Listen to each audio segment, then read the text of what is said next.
Okay, All we right. need to clap. 1, 2, 3. That was a good clap. That was a really good clap, actually. Fuego. Good morning, everyone. Mm. This is your ASMR intro that you've all been asking for.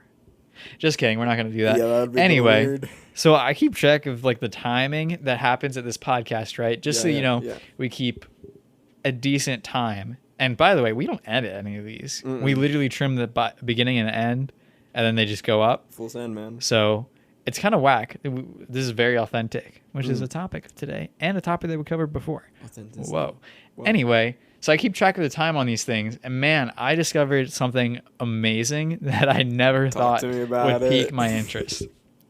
Dude, so I'm on stopwatch on the clock app. Okay. And if you slide over on the numbers, it gives you like this manual like dial looking thing, and I'm like, I did that literally like 10 seconds ago, and I'm like, Gavin, what is this? And I'm shaking him by the neck. I'm like, Gavin, why did no one tell me about this? It's legit. and this is it's just so wild. Like, I never knew just like sliding over would give you this dial thing. And I found the most interesting thing that I've learned all day, and I'm 22 years old, and good night. No. And that's the end of our podcast. Yeah, honestly, like, need we say more after this?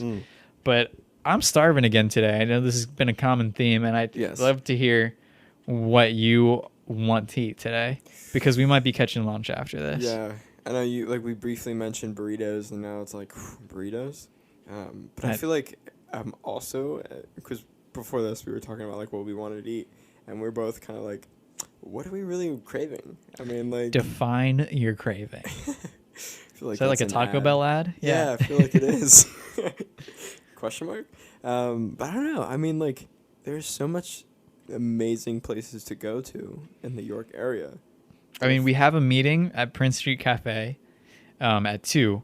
However, they have really good food there, and I'm thinking about like maybe one of those like rice bowl things that they have there, because I was so happy with my like avocado rice bowl. Dude, and I sound like I'm amazing. Californian or something, but I'm kind of feeling that.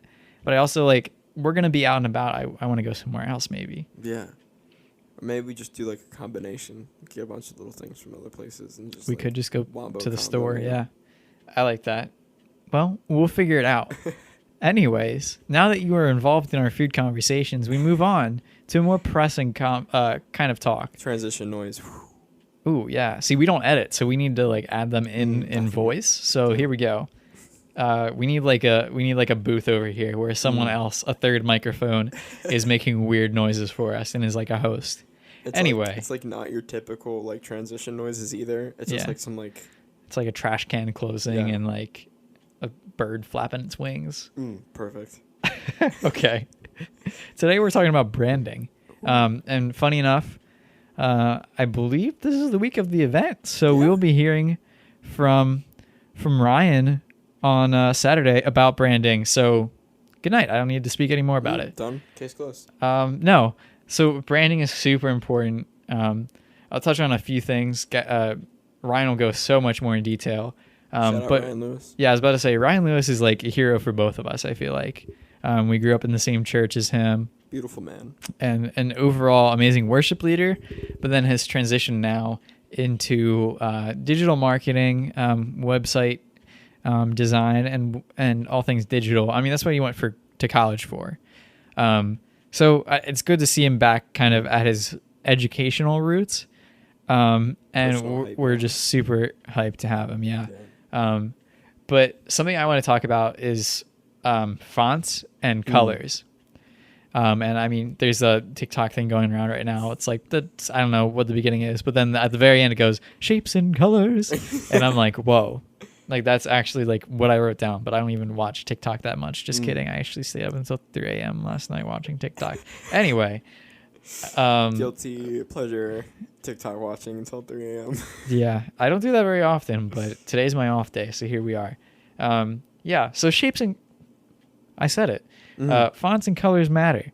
More than you'll ever know, and what we'll be getting into in our workshops is actually defining people's shapes and colors. I said it again. Shapes and colors. Fonts and colors actually matter a lot. Because they give off different emotions. I can go into, color theory and all that and psychological things that influence your decisions through colors. Your college upbringing. That's true. But like, obviously McDonald's means a lot because it's a fine example of red and yellows make you hungry. There's a lot more to it. That's kind of the very simple surface level explanation. But fonts and colors matter. Colors being that, blues give off a more soothing, reliable kind of feel. Greens give a more grounded, natural kind of feel, as you would expect. Purple, obviously, color of like royalty kind of deal. Fonts also play a role. So serif fonts, we'll give you a little crash course here. Serif fonts are ones that have like more unique and lines at the very end and tips of things. So think of serif as like Times New Roman. There's like little tags on the ends of stuff. It looks very ornate, luxurious. And they give off a very, high-end kind of look. Maybe not all high-end, but very creative, very like fun and flowy. And sans serif fonts are ones that are very clean, blocky, ones that don't have the little tags on the end that give it character. And in that regard, they're a little bit more professional. They're a little bit more, they just give off more clean vibes. So when choosing a font for your brand, it takes time to understand, hey, I want to be like an earthy, like natural. I want to be like, I would say most makeup artists probably go for the more serif look. They go for a luxurious, flowy, like big Fs that have like circles and stuff all around them, and stuff like that. Whereas maybe, let's say I'm an architecture company. I'm going to go for a more sans serif font where it's very corporate. It's very easy to read. So do you have any input on what fonts and colors mean to you, Gavin? I'm putting you on the spot here because this is not your thing at all. I feel no, it's not. Because, I mean, like, to me, it's kind of just been like, oh, that's a cool font. Like, oh, that looks dope. like that's literally, like, the extent of my in-depth. I mean, like, there's certain fonts. I mean, like, Comic Sans, I'm sorry, but... The best font ever created? What? No. Oh, no? No. Oh, okay. Okay, there's certain fonts that I'm just like, I don't really have much of a fond appreciation towards. But that doesn't mean that I'm not going to come to you or not going to, like, look at something and be like, oh, you use this font. Oh, I can see ya. Yeah. So I guess I'm more of the emotional side of fonts and colors. Yeah. And shapes and sizes and all of that fun stuff. Because I feel like it might look appealing to me, but if I'm not feeling anything from it, then, like, I'm not going to look at it anymore. So. Should I spill a silo secret here? This is very on the spot. Should I? Go for it. Okay. Fonts that we use for silo, Futura PT Bold. Not that it matters, but maybe designers out there, that's... If you're trying to figure out what it is, it's nice. Very basic. I like it. we had a moment earlier at a meeting sometime this morning where it was me and someone else, and they were like, oh, it's not good. And I'm like, oh, I love it. And we said it at the same time, and I'm like, oh, okay. That's fine. It was a moment, to say the least. Because I was like, wait, what? Like it was very like weird because I don't know. Anyway, besides the point, that happened with us just right now. But yeah, and I mean, it also, when you think about branding, you think about like who that person is, who that brand is. So we talked about and touched on authenticity before. Very important again on just how open you are. We won't go into this as deep as before, but like figure out the level of depth that you are willing to show the people that are seeing your product, person, thing, whatever it is. And there's a right balance of it. We always lean on the edge of, hey, share like a decent amount because that shows that you're a real person and not just, sell me my stuff and leave me be. But like, if you can tell that there's a purpose behind it, if there's a story behind it, if you struggle, please like voice those struggles, especially as a small business. Maybe not when you're McDonald's. They probably don't go, oh, we failed at making our chicken nuggets 10% less fat or something. I have no idea. You probably don't want to put that out there because you're a publicly traded company that relies on investors. But for small businesses that, don't have investors that need to see returns on the money, being honest, being transparent means the world to the people that want to buy your product. And that probably relates to most of us, even us at Silo. I mean, we definitely pride ourselves on being very open about stuff. Without a doubt. Yeah. And if you saw our story like a week ago, you saw how creepily I looked into the camera. We're very authentic about that. Yeah, we lay it all out there for you, and faces and all. Yeah, seriously. Maybe I'll post a picture of me as soon as I wake up one morning and just say, "This is my morning face. What's up?"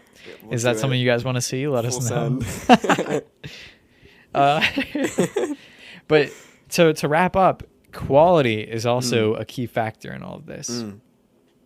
What are your thoughts on quality? Man, I feel like I'm an understudy during this discussion because like it's just like something that I'm learning. This is one of the topics I was actually really excited for this event and for what we're talking about today, because it's something that I'm always looking to learn about more things, because I'm like, my extent is always just like, that looks pretty good. I mean, it looks like pretty decent quality. I'll go with it. I mean, like 75% of my clothing is thrifted. I mean, that's literally just like what I am and who I am. And I think taking that in a sense of as a creative, I mean, like having quality work. I mean, that's something that I think a lot of people are like, is my work actually quality? Is it worth something? And I think when we're taking that into a branding sense, I mean, you're not going to want to brand something that's not worth much of any quality. Right. I mean, like, you're not going to put out a T-shirt, I mean, that's thin and doesn't look the best. I mean, the font's all over the place. I mean, it doesn't look aesthetically pleasing. It's not decent quality.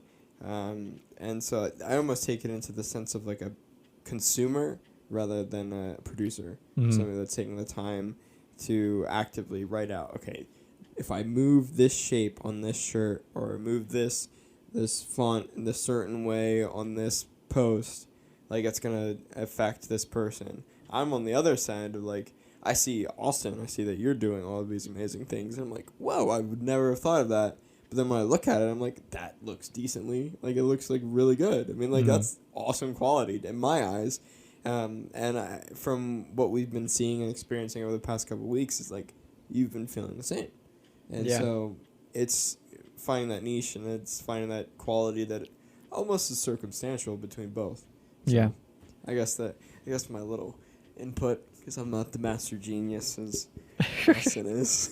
And neither am I, but I mean, quality is also pretty subjective, I would say. I can show a polished rock to maybe like this is a weird example I just thought ready of. for it. I can show a polished rock to a poor person or something, and they could think it's the world. And I could show a polished rock to someone that's middle class, and they could think it's a polished rock. Like, I don't know. Yeah. That was such a weird thing to say. But it's really good though, because if you think about it, it's like for me, branding. Yeah, for me, I can show maybe an average person, maybe say Gavin, a design I worked on, and he could say, "Whoa, that's so cool! That's so amazing." But then I could show it to maybe Adrian, let's say, and she could say, "Oh, the angle's off on this. That text really doesn't go with the subtitle text that you have." I could say, "You're right," and you know, if we're gonna take it another level, finding people that are on the same level as you to critique your work is very important, because some people might be a yes man, not because they want to be your yes man, but because they don't know anything better. Yeah. Kind of thing. It's like what we talked about before. It's like finding horizontally. Yeah. Yeah. And without that horizontal comparison, you are limiting yourself. Yeah. So I think in the end of the day, branding comes down to more factors than we listed today. Ryan will talk about that in the main story arc. Have you been watching Loki? Do you know anything about Loki? Yes. You have? Yes. The sacred timeline. We got to keep it in the sacred timeline. Yeah, we have to keep it contained. We don't want any variants coming out. Yeah. Or you'll be blasted. You'll be reset. I mean, Yeah. Sorry. Anyway, we're resetting you tonight. Good night. I mean, good morning, actually. But Yeah. I say good night because we've been recording this for 18 hours. Now 18:01. Yeah. Anyway, this is so weird. I've said some weird stuff this time. I hope you had a good drive. We love you, and we'll see you next week. Caw-caw. Yeah.